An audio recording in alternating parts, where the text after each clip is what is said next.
Okay, there are two special right triangles. They are used so much in society, in carpentry and building of anything.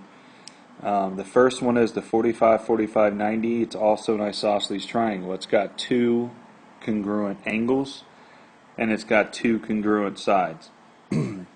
So the reason why these are special is because they're so popular, and anybody that uses them, there's little memorization of formulas, so it's super easy to work with. So we are going to memorize how to find certain things or sides on these triangles. So our first one, we have a leg, and a hypo. The legs are equal.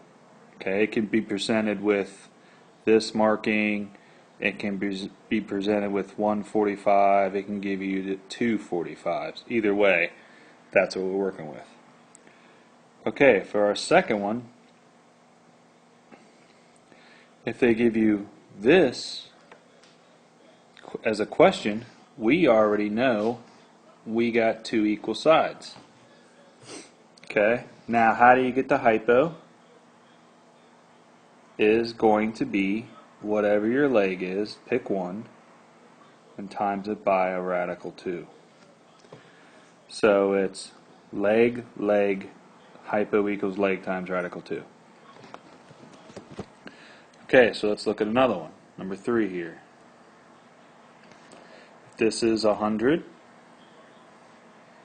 this is 100, and this is 100 radical 2. That's as easy as it gets.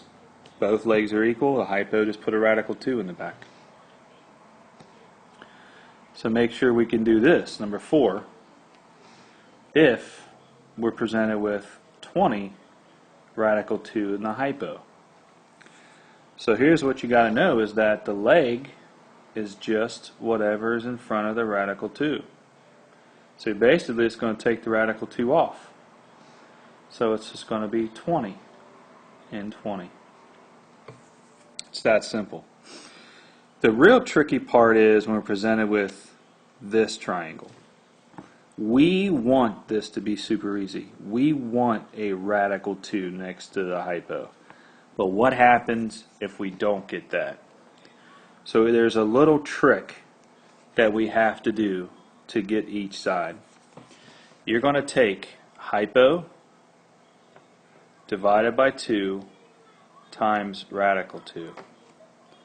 That's if hypo is whole number. So I'm going to take 16 divided by 2 times radical 2, and each leg will be 8 radical 2.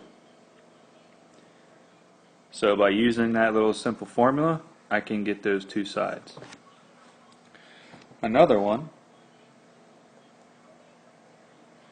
So if I have 100 as the hypo, I can simply say hypo divided by 2 and put a radical 2 behind it. Hypo divided by 2 times radical 2. And I get 50 radical 2 for each. Now, another tricky one is, bad drawing. What if the leg has a radical 2? Not the hypo, but the leg. The hypo is still leg times radical 2. But what if it's already got a leg radical 2? It doesn't matter.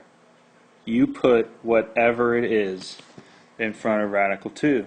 So your math turns out to be this, no matter what the leg is. So we cannot keep it like this. What do we do here? These are both radicals, and I can multiply them because we could say they're like terms. To 10 radical 4. Now if you know anything about the square root of 4, that's a perfect square because it's 2 times 2. The square root of 4 is 2. So our hypo becomes 20. So the two tricky ones is when your hypo is a whole number, you divide it by 2 times it by a radical 2. So this will be 200 divided by 2 times radical 2. The other tricky one, they get trickier, but we're starting with this. What if it already has a radical 2 on the leg? It is leg times radical 2. That's how you get the hypo, always. So it's 2 radical 2 times radical 2. We talked about this being like terms, and it's 60 times square root of 4. You can't keep it like that. It's going to be 60 times the square root of 4. And the hypo is 120.